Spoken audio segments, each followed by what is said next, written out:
Ya, puji Tuhan, Bapak Ibu, saudara-saudara.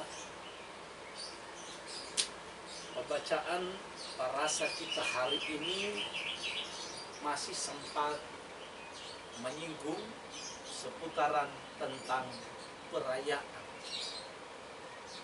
Dalam 7 perayaan yang diperintahkan oleh Bapak Yahweh yang tertulis di dalam kitab Imamat pasal yang ke-23, yaitu mulai dari yang pertama, yaitu perayaan Pesa atau Paskah. Yang kedua, perayaan Yom Hamatzot atau perayaan roti tidak beragi selama 7 hari. Kemudian ada perayaan yang ketiga, yaitu Buah Sulung. Perayaan yang keempat yaitu Shavuot atau hari ke-50 atau yang lebih dikenal dengan hari Pentakosta. Kemudian yang kelima ada perayaan yang namanya Yom Teruah, peniupan Nafiri. Yang keenam itu ada perayaan yang namanya Yom Kippur, hari perdamaian. Dan yang ketujuh ada namanya perayaan Sukkot. Nah, Bapak Ibu Saudara, menarik hari ini saya ingin membahas kepada kita tentang yang namanya perayaan yang ketiga, yaitu perayaan Buah Sulung. Perayaan Buah Sulung yang ingin saya sampaikan kepada kita bukan berkaitan dengan perayaan Buah Sulung kebangkitan, sebagaimana saya sudah jelaskan pada waktu perayaan Yom Habikurim atau perayaan Buah Sulung kemarin. Tetapi saudaraku yang dikasihi Tuhan, yang ingin saya jelaskan kepada kita tentang kaitan perayaan yang namanya Habikurim ini, perayaan Buah Sulung ini, dengan yang namanya persembahan pertama, atau yang lebih kita kenal dengan yang namanya hulu hasil. Ya. Jadi saudara, perayaan yang namanya Buah Sulung ini tidak bisa lepas ya dengan yang namanya persembahan sulung orang Israel yang mereka berikan, yang mereka persembahkan kepada Tuhan melalui yang namanya imam. Sebagaimana yang tertulis di dalam Imamat 23 ayat yang ke-10. Jadi ketika mereka sampai ke negeri perjanjian, sebelum mereka menikmati hasil dari negeri perjanjian itu, sebagaimana kelimpahan yang dijanjikan oleh Tuhan kepada orang Israel, maka mereka harus ambil berkas yang terbaik. Pertama-tama berkas itu mereka harus persembahkan kepada Tuhan. Mereka harus bawa itu kepada yang namanya imam. Ya. Jadi di dalam kalangan kekristenan kita lebih kenal dengan yang namanya persembahan Buah Sulung atau persembahan hulu hasil. Nah, saudara, muncul pertanyaan, apakah kita sebagai orang Kristen, apakah kita sebagai orang percaya wajib memberikan persembahan sulung ini? Jadi sekali lagi, apakah kita sebagai orang-orang mesianik wajib memberikan persembahan buah sulung ya kepada Tuhan melalui hamba Tuhan, atau membawa hulu hasil ini atau persembahan sulung ini kepada gereja? Kenapa saudara-saudara? Karena memang khususnya hulu hasil ini, persembahan buah sulung ini memang marak dibicarakan di dalam kalangan gereja-gereja. Ya. Ada sebagian gereja, bahkan banyak gereja justru yang mendorong jemaatnya, yang mendorong umat Tuhan untuk memberikan buah sulung, alias diwajibkan membawa yang namanya hulu hasil. Ya, tentunya ada iming-iming. Iming-imingnya saudara yang ditawarkan ya oleh gereja, melalui si hamba Tuhan ini, oleh para pendeta atau gembala, tidak lain adalah apa yang ditulis di dalam kitab Amsal pasal 3 ayat 9 sampai ayat yang ke-10. Ya. Dan ini menjadi ayat favorit yang sering kali diangkat oleh para pengkhotbah, oleh para gembala. Amsal 3 ayat 9 sampai yang ke-10 berkata, muliakanlah Yahweh dengan hartamu dan dengan hasil pertama dari segala penghasilanmu, maka lumbung-lumbungmu akan diisi penuh sampai melimpah-limpah, dan bejana pemerahanmu akan meluap dengan air buah anggurnya. Oh saudara, bukankah ayat ini sungguh sangat luar biasa? Mengandung janji bahwa kalau kita membawa hulu hasil, kalau kita membawa buah sulung, mempersembahkan buah sulung kepada Tuhan, maka janji kelimpahan ini, jadi sekali lagi janji kelimpahan ini, berkat berlipat ganda itu akan dicurahkan kepada kita. Bayangkan saudara, kalau ibarat itu perasan air anggur, buah anggur itu sampai meluap, meluber, sampai kita nggak bisa tampung lagi. Dahsyat kan? Kalau tidak memberikan, kalau tidak membawa persembahan buah sulung kepada Tuhan, maka mulai lagi ditakut-takuti. Kalau kita tidak membawa hulu hasil, persembahan buah sulung kepada Tuhan, maka kita berarti melanggar perintah Tuhan. Dan seorang pelanggar perintah Tuhan bukan berkat yang menanti dia, bukan berkat yang menyertai dia mengikutinya, tetapi justru sebaliknya adalah kutuk. Ya. Tetapi saudara-saudara, hari ini saya ingin menjelaskan kepada kita, ya, tentang persembahan buah sulung yang alkitabiah, yang firmania. Dan ini saudara-saudaraku yang dikasihi Tuhan harus betul-betul disampaikan secara fair. Harus kita sampaikan, harus dikaji secara firmania. Bukan hanya sekedar karena kita punya kepentingan di dalamnya, karena kita punya maksud dan tujuan tertentu di dalamnya, sehingga giliran untuk kepentingan kita, kita menekankan jemaat Tuhan harus lakukan itu, harus jalankan, karena kalau tidak, maka siap-siap kena kutuk, petaka, celaka, kesialan, dan lain-lain. Tetapi sebaliknya, kalau itu kita lakukan, kita jalankan, maka berkat, kelimpahan, kesuksesan itu akan menjadi bagian kita. Nah saudara-saudara, tetapi tentunya tidak salah karena memang ada ayat yang berkata begitu. Tetapi mari kita harus melihat firman Tuhan itu secara fair. Kita harus kaji firman Tuhan itu secara benar.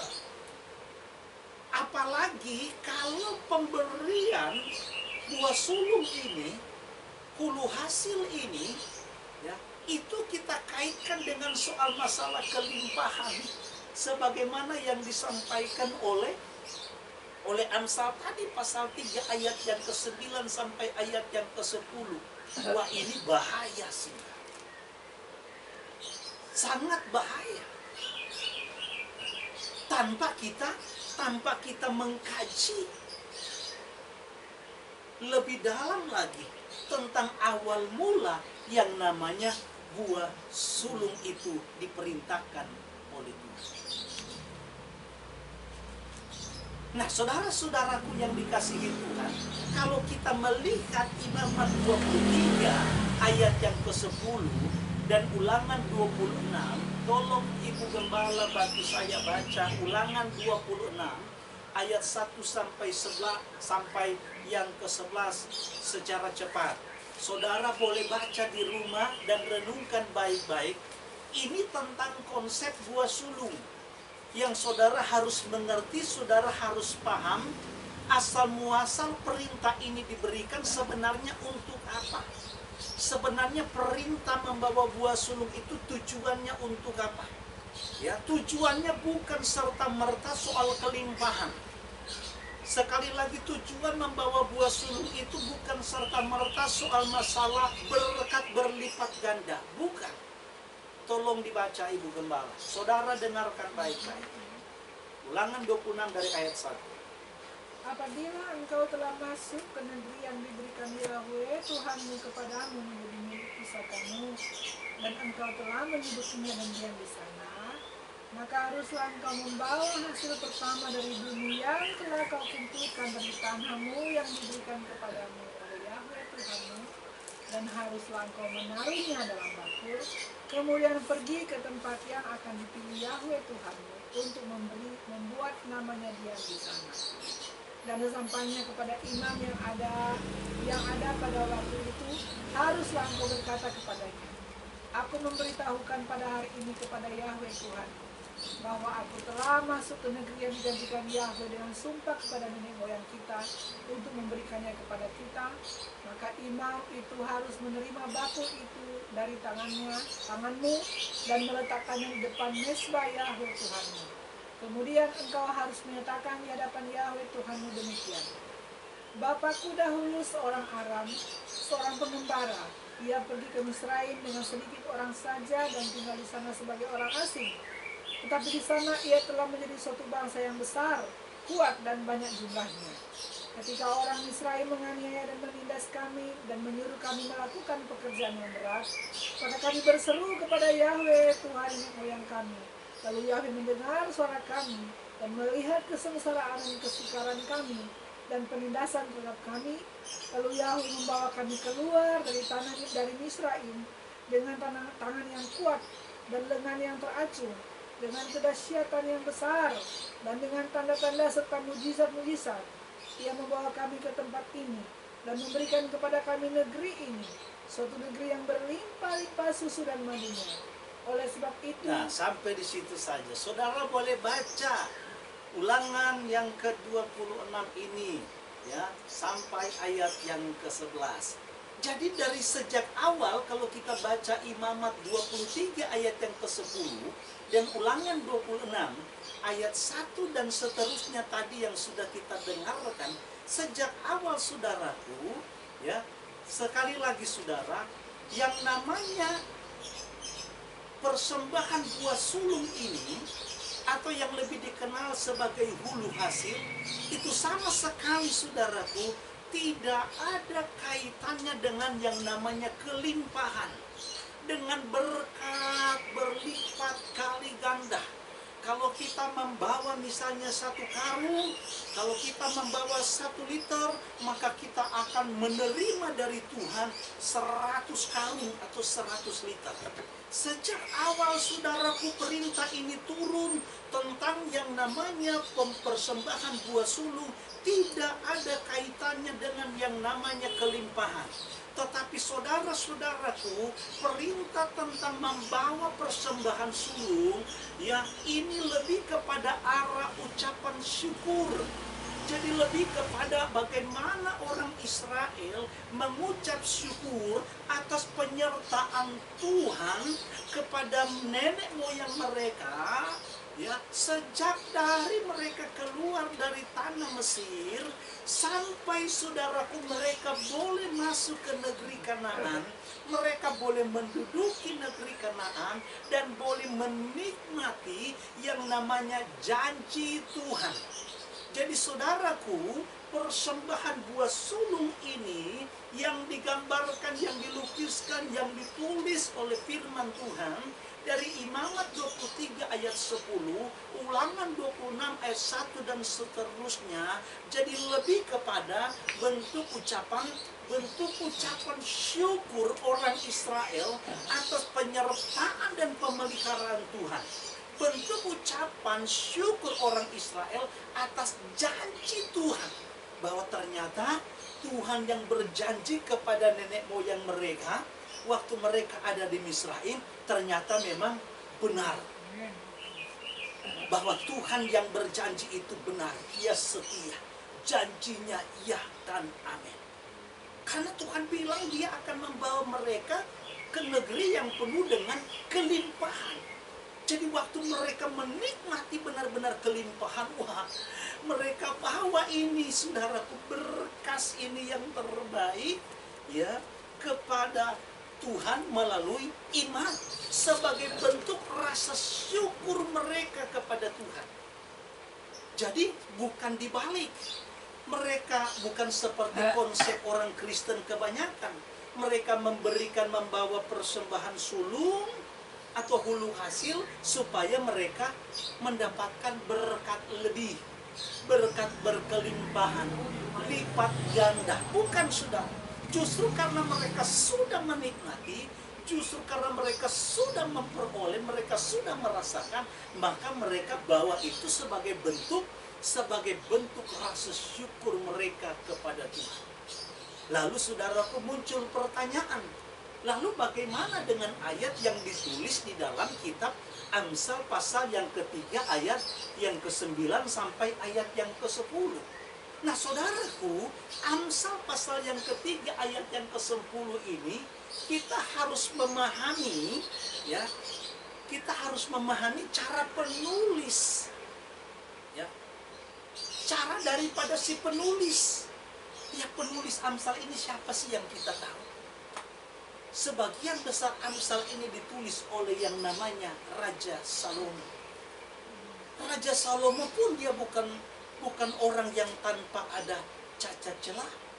Di masa tuanya kita tahu ada begitu banyak kesalahan yang fatal yang dia lakukan. Dan ini yang ditulis oleh Salomo. Sehingga kitab Amsal ini, saudaraku, tidak lain adalah merupakan sebuah observasi daripada penulis tentang pengalaman mungkin yang dia lakukan, ya, atau pengalaman mungkin yang dia lihat yang dilakukan oleh orang lain, termasuk orang Israel. Jadi dengan kata lain, ini adalah pengalaman pribadi yang dituangkan oleh penulis. Dan ini bukan perintah yang baku, saudara. Sekali lagi, ini bukan perintah yang baku, bukan ketetapan yang baku, tetapi ini adalah sebuah pengalaman. Dan kita tahu pengalaman setiap orang pasti berbeda-beda. Ya. Misalnya saya berikan contoh, ada seseorang bilang begini, dia bersaksi, waduh, Tuhan kita itu dahsyat.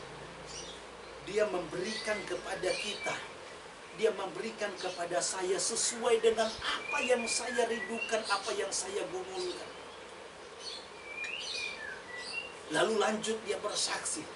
Dia bilang, saya dulu waktu masih bujangan, saya merindukan seorang istri, seorang pendamping yang memang ada di benak saya. Lalu kemudian dia coba untuk melukiskan, menggambarkan seorang istri, satu sosok yang sesuai dengan apa yang dia inginkan, yang dia mau. Dia mulai lukis, dia mulai gambar. Ya.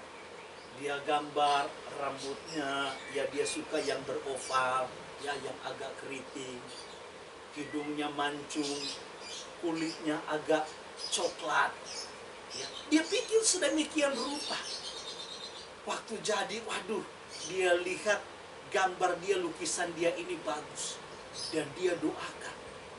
Sampai akhirnya dia bertemu dengan satu sosok, satu pribadi yang persis dengan apa yang dia gambarkan, yang apa dia inginkan. Dan ternyata, saudara, sosok perempuan itu yang dia idamkan itu memang ternyata menjadi pasangannya, dia menjadi istrinya. Dan itu adalah pengalaman dia. Nah, tentunya pengalaman dia ini tidak boleh kita jadikan sebagai sebuah pola yang baku, pola yang umum. Kalau kamu inginkan pasanganmu, kamu harus renungkan bagaimana yang kamu suka, terus kamu gambar. Iya, kalau dia bisa gambar. Nah, kalau seandainya dia nggak bisa gambar, terus jadinya yang meleret-melorot, gitu kan? Apa jadinya? Jadi ini adalah sebuah pengalaman pribadi yang diobservasi oleh seorang penulis yang kemudian dia tuangkan. Tapi ini bukan perintah yang baku. Perintah yang baku apa yang sudah ditulis di dalam Torah, di dalam 5 kitab Mose, termasuk Imamat pasal yang ke-23 dari ayat 10 dan Ulangan pasal 26 dari ayat yang pertama. Ini perintah yang bagus, sudah. Jadi sekali lagi, hal yang pertama harus kita ingat bahwa persembahan buah sulung itu berkaitan dengan ucapan syukur atas penyertaan, atas pemeliharaan Tuhan, atas janji yang Tuhan berikan, atas berkat yang Tuhan berikan. Itu hal yang pertama. Ya. Kemudian saudara, hal yang kedua, perhatikan baik-baik. Ya. Hal yang kedua berkaitan dengan persembahan buah sulung, kita harus ingat kalau mengacu kepada Imamat 23, mengacu kepada Ulangan pasal yang ke-26, yang dipersembahkan sebagai persembahan buah sulung itu bukan seluruhnya. Ingat baik-baik, saudara. Bukan seluruhnya. Ya. Bukan seluruhnya, tetapi sebagian. Ya. Sekali lagi saudaraku, sebagian. Tidak ada ayat firman Tuhan yang memberikan indikasi bahwa persembahan sulung yang dibawa oleh orang Israel adalah seluruh hasil panen. Ya, seluruh hasil panen yang ada. Makanya ditekankan. Ya, kalau di dalam Imamat 23, ya, berkas yang terbaik. Sementara kalau Ulangan 26 ayat yang kedua, coba Ibu Gembala baca lagi Ulangan 26 ayat yang kedua. Maka haruslah engkau membawa hasil pertama dari bumi yang telah kau kumpulkan dari tanah yang diberikan kepadamu oleh Yahweh Tuhanmu, dan haruslah engkau menaruhnya dalam bakul, kemudian pergi ke tempat yang akan dipilih Yahweh Tuhanmu untuk membuat nama-Nya di situ. Ketika mereka, saudaraku, menikmati hasil pertama, menikmati panen pertama, maka mereka harus mengambil, ya, persembahan atau panen yang terbaik tadi, lalu kemudian menaruh itu di bakul dan membawa itu kepada imam. Ya, membawa itu kepada imam. Membawa itu ke rumah Tuhan. Sehingga saudara-saudaraku yang dikasihi Tuhan, ketidakjelasan di dalam aturan ini akhirnya menimbulkan perdebatan di kalangan para rabi Yahudi. Karena tidak ada kejelasan berapa banyak, berapa bakul. Sehingga ada beberapa rabi yang mengusulkan 1/60 dari hasil panen diambil yang terbaik. Dan itu pun hanya berlaku untuk panen-panen tertentu. Tidak semua hasil perkebunan itu bisa diambil lalu kemudian dibawa kepada Tuhan menurut para rabi. Dan itu pun terjadi yang namanya perdebatan. Nah, jadi sekali lagi Bapak Ibu saudara-saudaraku yang dikasihi Tuhan, kalau kita kaitkan ini dengan kehidupan kita di masa sekarang, kita orang-orang yang hidup di zaman sekarang,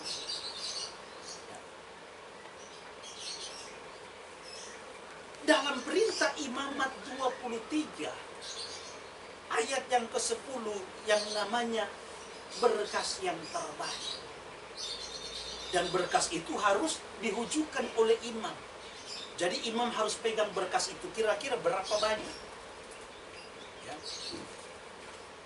Imam harus memegang berkas itu. Berapa banyak? Kalau di dalam Ulangan 26 itu dibawa, ditaruh di dalam bakul. Berapa banyak?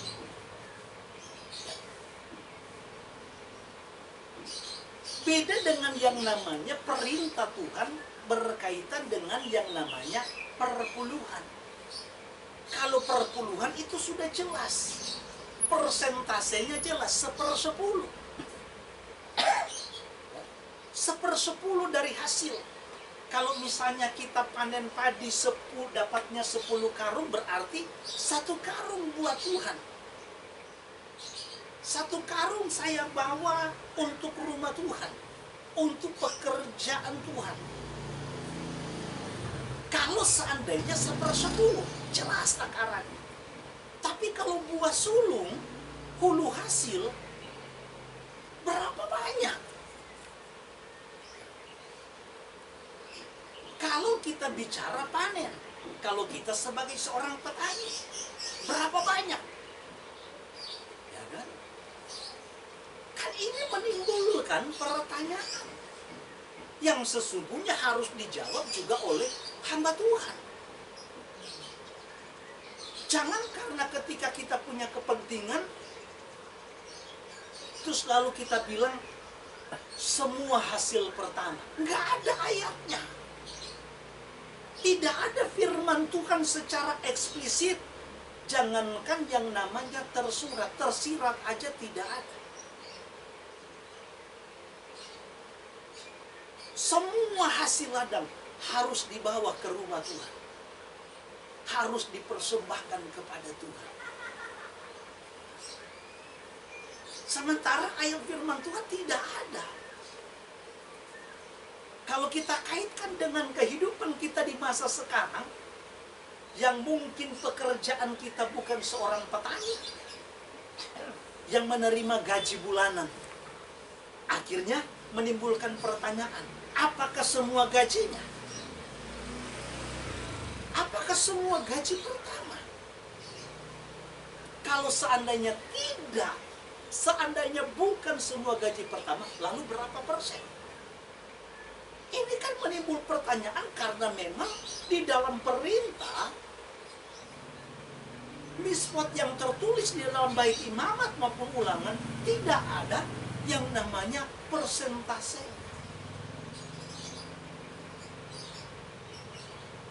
Jadi Bapak Ibu saudara-saudaraku yang dikasihi Tuhan, ini yang saya katakan, ya kita harus fair. Saya pun sebagai hamba Tuhan, kalau hanya untuk kepentingan saya misalnya, supaya kebutuhan saya terpenuhi, supaya saya boleh hidup di dalam kelimpahan dan alias kenikmatan, maka saya akan bilang, yo semua hasil pertama. Masalahnya nggak ada ayat yang memberikan referensi itu. Lalu kemudian saudara-saudaraku yang dikasihi Tuhan, yang selanjutnya kita lihat berkaitan dengan yang namanya persembahan buah sulung. Persembahan buah sulung yang diperintahkan oleh Tuhan itu harus dilakukan, harus dijalankan secara konsisten. Sekali lagi, secara konsisten oleh yang namanya orang Israel. Dengan kata lain, setiap mereka panen, setiap kali mereka panen, atau bahasa sederhana saya, setiap tahun waktu mereka panen, mereka harus membawa yang namanya persembahan sulung. Ingat saya sudah jelaskan tadi, ya, di hal yang kedua tadi, yang namanya buah sulung itu bukan seluruh dari hasil, tetapi mewakili yang terbaik. Berapa persen yang masing-masing kita nanti. Masing-masing kita. mau kasih kepada Tuhan berapa persen. Nah, hal yang ketiga yang tidak kalah pentingnya soal masalah konsistensi. Bahwa mereka diperintahkan setiap tahun, setiap panen. Kita buka Nehemia 10 ayat 35. Tolong Ibu Gembala baca. Nehemia 10 ayat 35.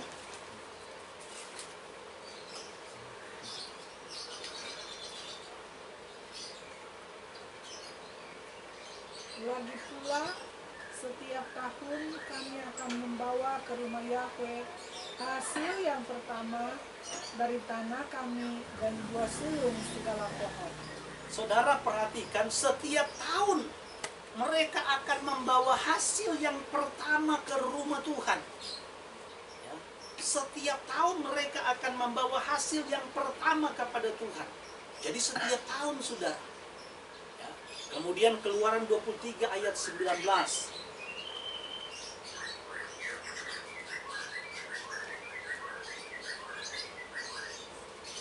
Keluaran 23 ayat 19. Yang terbaik dari buah bungaran, hasil tanahmu haruslah kau bawa ke dalam rumah Yahweh Tuhanmu. Janganlah kau masak anak kambing dalam susu induknya. Harus yang terbaik. Ya. Keluaran 34 ayat 26 sama. Harus yang terbaik. Dibawa kepada Tuhan, dipersembahkan kepada Tuhan. Dan itu mereka lakukan, kata firman Tuhan Nehemia 10 ayat 35, itu setiap tahun, setiap mereka panen. Ya. Nah, saudaraku, muncul pertanyaan berkaitan dengan ayat tadi. Apa yang dilakukan oleh orang Israel itu merupakan sebuah hal yang konsisten. Terus-menerus mereka lakukan. Nah, muncul pertanyaan bagaimana kalau kita yang hidup di zaman sekarang, ya, pekerjaan kita itu tidak sama sekali berkaitan dengan yang namanya pertanian. Ya. Tidak berkaitan dengan yang namanya pertanian. Sudah begitu, saudara, ya, sudah begitu bukan bertani, ya, kita lebih kepada pekerjaan sekuler atau mungkin usaha. Sudah begitu pekerjaannya gonta-ganti lagi. Alias ada orang kan yang memang tidak betah dalam satu pekerjaan tertentu. Baru kerja, baru 2 bulan udah berhenti. Nah, coba bisa bayangkan kalau seandainya gereja mewajibkan, gereja menekankan bahwa persembahan buah sulung itu harus semua hasil, semua gaji bulan pertama. Jadi waktu dia kerja misalnya jadi security, gaji bulan pertama dia kasih. Ternyata masuk bulan kedua nggak kuat dia pindah kerjaan lain. Nah, ketika dia pindah kerjaan lain, bagaimana dengan gaji pertama dia di profesi yang lain? Apakah harus juga dipersembahkan semua? Nggak betah lagi, dia pindah lagi. Nah, ini repot, sudah. Atau misalnya usaha. Atau seandainya usaha. Kita usaha, tadinya usaha kue, dagang kue. Bulan ini, saudaraku, hasilnya semuanya kita kasih kepada Tuhan. Bulan berikut, dagangan kue mulai sepi. Kita beralih ke dagangan lain. Lalu apakah hasil juga yang pertama kita kasih juga kepada gereja sebagai perwakilan Tuhan? Tentunya tidak. Itulah sebabnya, saudaraku, mekanismenya ini soal persembahan buah sulung harus kita dudukan kepada porsi yang tepat, porsi yang benar. Buah sulung adalah persembahan pertama yang terbaik. Bukan semua. Berapa persen, sekali lagi, masing-masing kita punya hubungan dengan Tuhan. Yang menurut kita terbaik itu ya berapa, ya itu masing-masing kita. Tapi saudara, ada persembahan sulungnya. Misalnya saya berikan contoh tadi, saya sebagai security, terima kerjaan sebagai security. Berikan persembahan sulung kepada Tuhan. Berapa persen? Masing-masing kita yang punya komitmen dengan Tuhan. Yang kira-kira menurut kita yang terbaik ya berapa? Ya kalau ada juga yang mau kasih semua, ya nggak jadi masalah. Ada yang mau kasih setengah misalnya, ya nggak jadi masalah. Masing-masing kita. Lalu kemudian kita berhenti, taruhlah kita berhenti, kita pindah kerjaan lain. Nah ketika di pekerjaan lain, ya kita bawa lagi persembahan sulung kepada Tuhan. Makanya persembahan sulung itu tidak pernah memberikan indikasi yang namanya semua hasil pertama. Tetapi yang terbaik yang kita bawa kepada, yang terbaik yang kita bawa kepada Tuhan. Nah Bapak Ibu saudara-saudaraku yang dikasihi Tuhan, ini penting sekali bagi kita. Sangat penting.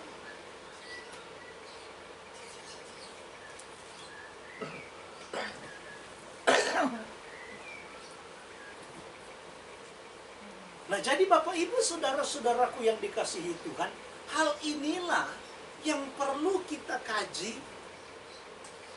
yang perlu kita dudukan sesuai dengan porsi yang tepat, porsi yang benar, tentang yang namanya persembahan buah sulung ini. Supaya tidak ada yang namanya kerancuan. Jadi saudara-saudaraku yang dikasihi Tuhan, kesimpulannya, apakah sebagai umat Tuhan, sebagai jemaat Tuhan, kita wajib membawa buah sulung kepada Tuhan? Loh, ini perintah. Ini perintah. Lalu berapa banyak? Berapa persen yang harus kita bawa kepada Tuhan? Kembali lagi kepada masing-masing kita. Kalau bahasa saya, ya ini yang namanya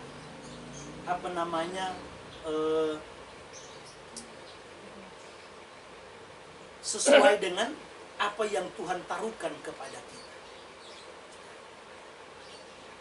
Sesuai dengan apa yang Tuhan taruhkan kepada masing-masing kita.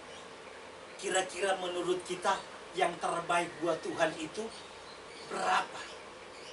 Waktu kita panen misalnya, waduh panennya melimpah. Kita mendapatkan mungkin panen dapat 20 karung. Kira-kira hulu hasil yang kita mau bawa kepada Tuhan, ingat.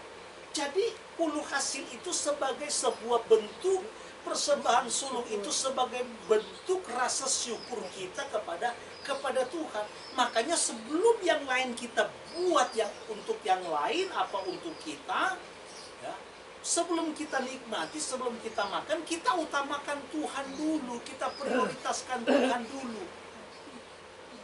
Ya.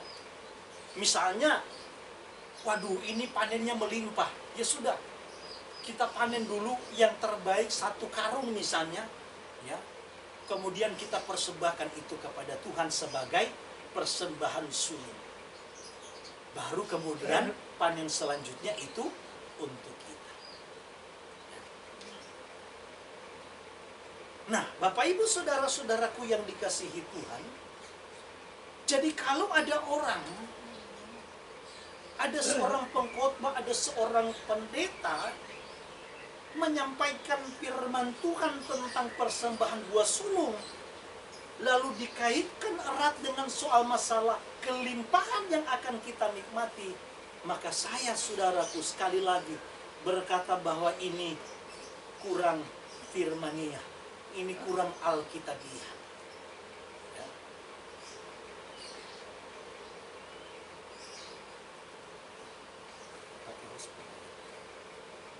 Ini kurang alkitabiah, saudara. Ya. Kenapa? Karena memang memang sejak awal perintah Tuhan mengenai persembahan buah sulung sama sekali tidak ada kaitannya dengan yang namanya kelimpahan berkat. Kalaupun ada, yaitu sebagai pengalaman pribadi kita. Ya, Dia Tuhan yang berkuasa. Dia mau nyatakan janjinya kepada kita. Dia mau nyatakan kuasa firman-Nya kepada kita. Bisa saja itu terjadi. Tetapi hal itu tidak boleh kita jadikan sebagai satu konsep yang baku. Ya. Karena perintah awalnya bukan. Sama seperti juga persepuluhan. Tidak boleh kita jadikan itu sebagai konsep yang baku. Ya. Kalau kamu membawa persepuluhan, maka Tuhan akan menggantikan 10 kali lipat. Perintahnya sebagai bentuk syukur atas apa yang sudah Tuhan berikan kepada kita. Nah, Bapak Ibu saudara-saudaraku yang dikasihi Tuhan, jadi perintah tentang membawa persembahan buah sulung kepada Tuhan, ya, secara konsep, ya, ingat saudaraku, secara konsep atau secara kemasan, ya, tentunya ini berpulang kepada masing-masing kita. Soal masalah jumlahnya, persentasenya berapa, itu berpulang kembali kepada masing-masing kita. Tetapi saudaraku, secara esensi, sekali lagi secara esensi, persembahan buah sulung itu harus tetap terus kita pertahankan. Jadi kalau secara konsep saudara, dalam membawa persembahan buah sulung kepada Tuhan, itu kembali berpulang kepada masing-masing kita. Tetapi secara esensi itu harus kita pertahankan. Itu wajib kita jalankan, wajib kita lakukan. Secara esensinya apa? Sebagai bentuk ucapan syukur kita atas penyertaan Tuhan, atas pemeliharaan Tuhan, atas janji Tuhan, atas berkat Tuhan yang sudah Tuhan berikan kepada kita. Itu secara esensi. Makanya itu harus kita pertahankan, bahkan wajib. Dengan kata lain, saudara, perhatikan kalimat saya ini. Semakin, saudaraku, semakin besar rasa syukur kita kepada Tuhan, semakin besar rasa ucapan syukur kita kepada Tuhan, maka semakin besar juga persembahan sulung yang dibawa oleh orang Israel. Semakin besar rasa syukur kita kepada Tuhan, maka semakin besar juga persembahan syukur yang juga kita bawa kepada Tuhan. Makanya mari kita belajar kepada cara hidup jemaat mula-mula ketika mereka membawa yang namanya, saya bilang tadi, ya, korban ucapan syukur. Syukur sebagai buah sulung. Bayangkan sudah, setiap awal minggu, setiap memasuki hari pertama, mereka selalu memberikan persembahan kepada Tuhan untuk pekerjaan Tuhan, untuk rumah Tuhan.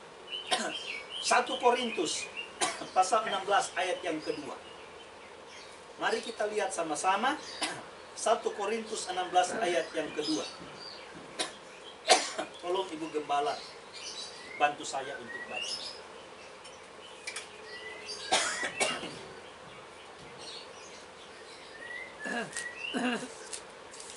1 Korintus 16 ayat yang kedua.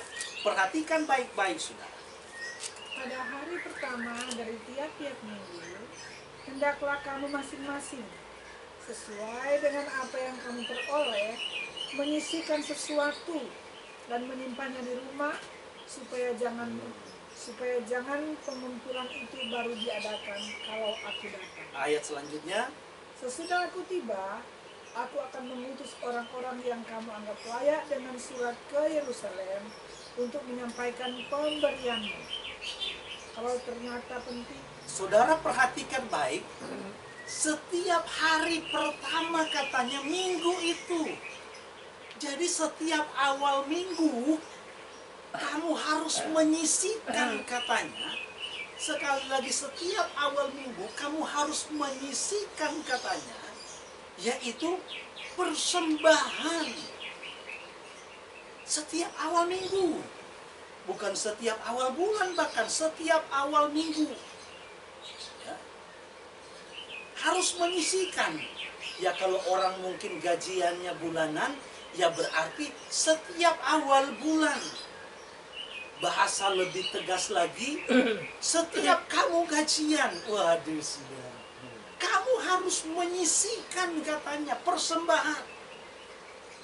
Inilah yang namanya persembahan buah sulung. Dari apa yang kamu sudah terima, apa yang ada, apa yang kamu peroleh. Berapa persen? Kan tidak dibilang di situ. Berapa banyak tidak dibilang di situ. Tetapi itu yang saya mau katakan kepada kita. Sebagai bentuk rasa syukur kita kepada Tuhan. Semakin besar rasa syukur kita, semakin besar persembahannya kepada Tuhan. Berarti kalau persembahannya kecil, berarti rasa syukurnya kecil juga berarti saudara. Ya. Jadi setiap awal minggu kamu harus menyisihkan persembahan. Buat siapa? Buat pelayanan pekerjaan Tuhan. Makanya saudaraku, buah sulung yang dibawa oleh orang Israel di hadapan imam. Kalau kita baca saudara-saudaraku sebagaimana yang ditentukan, yang ditekankan oleh firman Tuhan di dalam Ulangan 26 ayat yang ke-11, bukan cuma imam yang menikmati itu, tetapi itu juga harus dinikmati oleh yang namanya orang-orang Lewi, bahkan juga termasuk orang-orang asing. Nah, bisa tidak kita berbuat seperti itu? Setiap kali kita memperoleh yang namanya berkat, kita mau sisihkan, kita mau ambil persembahan khusus, baik untuk pekerjaan Tuhan, maupun mungkin untuk orang asing yang membutuhkan, ya, untuk mungkin janda yang membutuhkan, mungkin juga untuk anak yatim piatu yang membutuhkan, bahkan termasuk orang-orang Lewi, hamba-hamba Tuhan yang membutuhkan. Dan semua itu saudaraku diberikan oleh orang Israel, diberikan oleh jemaat mula-mula, bukan dengan paksaan. Bukan terpaksa, bukan karena didesak. Tetapi dengan sebuah kesadaran, dengan sebuah kerelaan hati. Kenapa? Karena mereka mengucap syukur kepada Tuhan. Di dalam parasa yang kita baca tadi saudara, ya, dalam kitab 2 Korintus 9, tolong Ibu Gembala baca sekali lagi ayat 6 sampai yang ke-7. 2 Korintus pasal 9 ayat 6 sampai yang ke-7. Camkanlah ini. Orang yang menabur sedikit akan menuai sedikit juga. Dan orang yang menabur banyak akan menuai banyak juga. Hendaklah masing-masing memberi menurut kerelaan hatinya. Jangan dengan sedih hati atau karena paksaan, sebab Elohim mengasihi orang yang memberi dengan sukacita. Jangan memberi karena terpaksa. Saya kira saudaraku penting memang pengajaran itu disampaikan.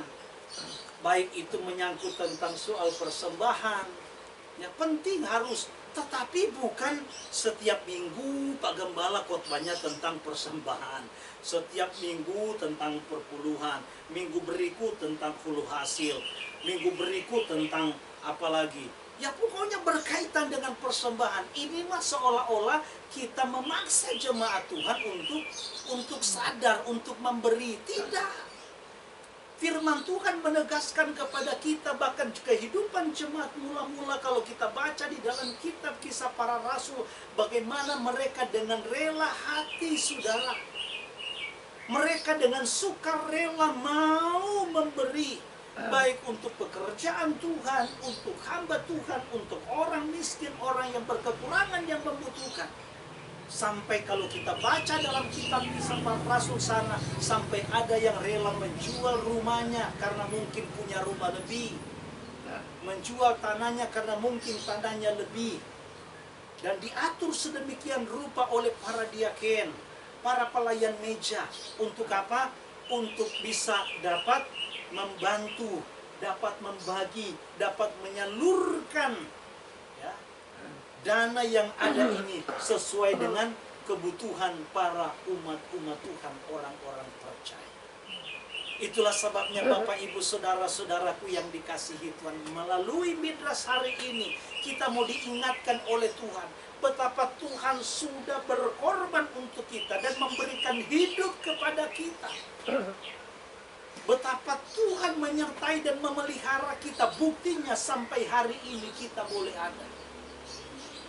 Baru-baru saya mendengar kabar ada teman di kampungnya Ibu Gembala, ya, istrinya pendeta juga, ya. Padahal baru-baru lagi bikin cucur. Lagi bikin cucur, ternyata sudah nggak ada, sudah ya, meninggal. Jadi kalau kita masih hidup sampai sekarang, itu pun karena penyertaan pemeliharaan Tuhan. Sekalipun kita masih harus diperhadapkan kepada pergumulan. Ya bergumul dengan sakit, ya bergumul dengan ekonomi, ya bergumul dengan pelayanan, ya bergumul dengan keluarga. Tetapi yakin dan percaya saudaraku bahwa pergumulan yang Tuhan izinkan gak akan pernah melampaui kekuatan kita. Dia tahu kita mampu dan kita sanggup, itulah sebabnya datang kepada Dia dengan penuh rasa syukur.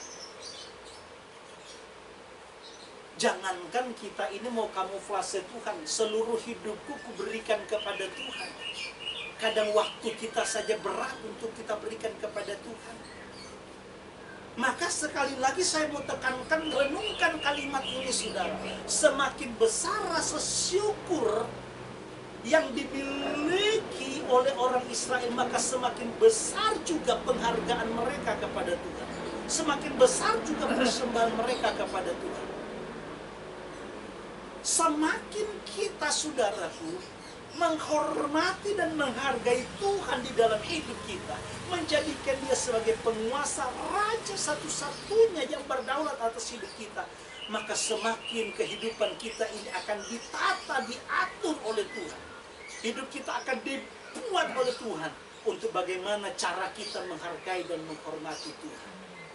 Sehingga waktu saudara datang beribadah di hari Sabat, banyak orang sekarang yang sudah terlena dengan ibadah virtual. Kenapa saudara? Karena ibadah virtual itu nggak perlu bangun pagi-pagi, ya. Kemudian nggak perlu juga mandi. Kadang-kadang pakai baju seadanya saja. Nggak perlu buang ongkos, nggak perlu bawa persembahan. Jemaat banyak yang sudah terlena dengan ibadah virtual.